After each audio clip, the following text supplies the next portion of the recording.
it's Misa with OCDetailing, and today we have a super cool project. Here we have a Model X wrapped in Pure's Satin Metallic Rose. We've actually never done this color before.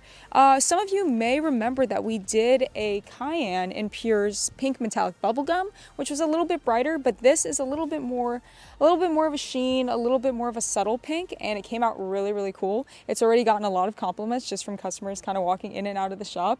So we can't wait for our customer Marcus to see it.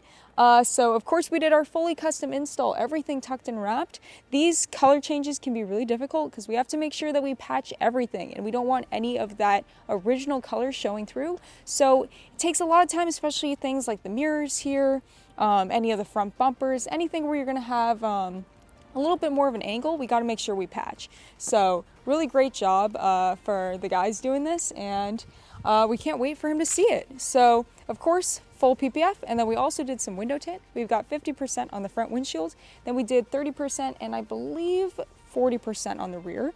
And if you come over back here, we actually went ahead and smoked his taillights. We did the taillights in ULTRAFIT XP Graphite, so it's looking really cool. It's going to be a nice contrast against this pink, and we cannot wait for him to see it. So thank you so much to Marcus for bringing his vehicle to us, and we can't wait to see what other colors we get to do in the future.